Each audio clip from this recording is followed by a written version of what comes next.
ગુજરાત પ્રદેશ દ્વારા પ્રદેશ પ્રમુખની વરણી બાબતે તુષાર ચૌધરીનું નિવેદન આવ્યું। ગુજરાતના 160 કરતા વધુ ધારાસભ્યો થઈ ગયા છે। અમારામાંથી લઈ ગયેલા ધારાસભ્યોને વચનો આપી લઈ ગયા છે કે તમને પણ મંત્રી બનાવીશું। ગુજરાતમાં ભાજપ દ્વારા પ્રદેશ પ્રમુખની વરણી બાબતે તુષાર ચૌધરીનું નિવેદન સામે આવ્યું। ગુજરાતના 160 કરતા વધુ ધારાસભ્યો થઈ ગયા છે। અમારામાંથી લઈ ગયેલ ધારાસભ્યોને વચનો આપી લઈ ગયા છે, તમને પણ મંત્રી બનાવીશું।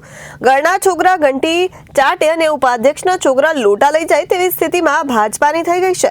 ભાજપા ગમે તે રીતે ટાળી રહ્યા છે, હાસ્યમાં ધકેલાયા છે। ભારતીય જનતા પાર્ટીમાં આંતરિક વિખવાદ જોવા મળી રહ્યો છે, જે વિસ્ફોટ તરીકે બહાર આવે તેવી બીક લાગી રહી છે। આ કારણે પ્રદેશ પ્રમુખની વરણી કરી રહ્યા છે ભાજપ। ગુજરાત કોંગ્રેસના ઇતિહાસમાં પહેલી વાર જિલ્લા કોંગ્રેસ પ્રમુખ અને શહેર કોંગ્રેસ પ્રમુખોની નિયુક્તિ માટે એઆઈસીસી થી ઓબ્ઝર્વર આવ્યા હતા અને એમના નામોની જાહેરાત પણ પહેલી વાર દિલ્હીથી કરવામાં આવી।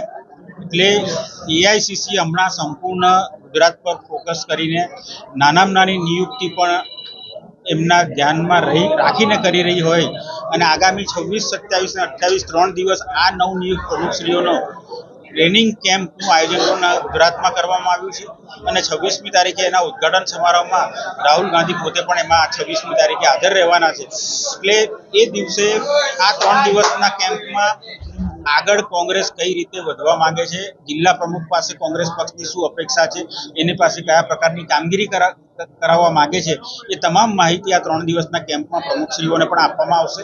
સાથે સાથે પ્રમુખશ્રીઓને સૂચના પણ આપવામાં આવી છે કે 3 મહિને તમારી સમીક્ષા કરવામાં આવશે અને જો તમે કામગીરી તમારી બરાબર નહીં હોય તો તમને બદલી પણ કાઢવામાં આવશે, એવી પણ પ્રમુખશ્રીઓને સૂચના આપવામાં આવી છે। એટલે આવનારા દિવસોમાં આ નવી નીતિ સાથે, નવી રણનીતિ સાથે અમે ફરી મેદાનમાં આવીશું। અત્યારે દિલીપ સંઘાણી સુરત આવેલા હતા, એમને એવું કીધું કે જેટલી વાર રાહુલ ગાંધી ગુજરાતમાં આવશે એટલો જ ભાજપને ફાયદો થશે। દિલીપ સંઘાણી છેલ્લા કેટલાય વર્ષથી સક્રિય રાજકારણમાં નથી અને મોટાભાગનો એમનો સમય સહકારી ક્ષેત્રમાં જ આ સમય ફાળવે છે અને સહકારી ક્ષેત્રમાં જે કાર્યરત છે, પણ આજે સુરત આવ્યા અને કદાચ ભારતીય જનતા પાર્ટી નવા પ્રદેશ પ્રમુખ બનાવવાનું વિચારતી હોય અને એમને સપનું આવ્યું હોય કે મારે બનવું હોય તો શું કરવું જોઈએ, તો કે એવા નેતાની વિરુદ્ધ બયાન આપવું એટલે હું લાઇમલાઇટમાં આવી જાઉં, એટલે માત્ર ને માત્ર લાઇમલાઇટમાં આવવા માટે આ બયાન આપ્યું હોય એવું મને લાગી રહ્યું છે। જે રીતે વિસાવદરની અંદર આમ આદમી પાર્ટીના જે ધારાસભ્ય ચૂંટાયા છે એ સીધો ટાર્ગેટ હવે તમારી સાથે પણ કરી રહ્યા છે, કોંગ્રેસ ઉપર પણ, જો કે તમારું ગઠબંધન હતું અત્યાર સુધી। વિસાવદર એક બેઠક જીતીને એ લોકો એવો માહોલ ઉભો કરવાનો પ્રયત્ન કરી રહ્યા છે કે ગુજરાતમાં આમ આદમી પાર્ટી પૂરજોશમાં આગળ વધી રહી છે। તો વિસાવદર સાથે કડી વિધાનસભાની પણ ચૂંટણી હતી। કડી વિધાનસભામાં કોંગ્રેસ પક્ષને 60,000 મત મળ્યા છે, આમ આદમી પાર્ટીને 3,000 મત મળ્યા છે, એની ડિપોઝિટ પણ ગઈ છે। અને વિસાવદરનો તમે ટ્રેન્ડ જોશો તો છેલ્લા 5 ટર્મથી વિસાવદર ભારતીય જનતા પાર્ટી વિરુદ્ધ મતદાન કરીને એ બીજા સામેના ઉમેદવારને જ જીતાડે છે। જે દિવસથી કેશુભાઈને હટાવ્યા એ દિવસથી વિસાવદર ખુદ કેશુભાઈના દીકરા ભાજપમાંથી ઉભા રહ્યા હતા, તેમ છતાં એમણે બી હારનો સામનો કરવો પડ્યો હતો।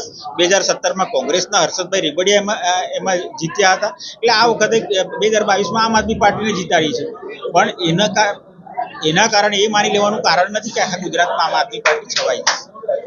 ચૈતર વસાવાની જે રીતે ધરપકડ થઈ છે, બાબતે તમારે કેવું? એ જે ધરપકડ એ સામે કેસ કરનાર પણ આદિવાસી જ છે, એટલે લડાઈ આદિવાસીની છે, એટલે એ લોકોએ સાથે બેસીને પણ એનું નિરાકરણ લાવી શક્યા હોત, પણ આટલી હદે કેવી રીતે પહોંચી ગયું એ અમારા માટે પ્રશ્ન છે। Bureau report, Janadesh news, Surat.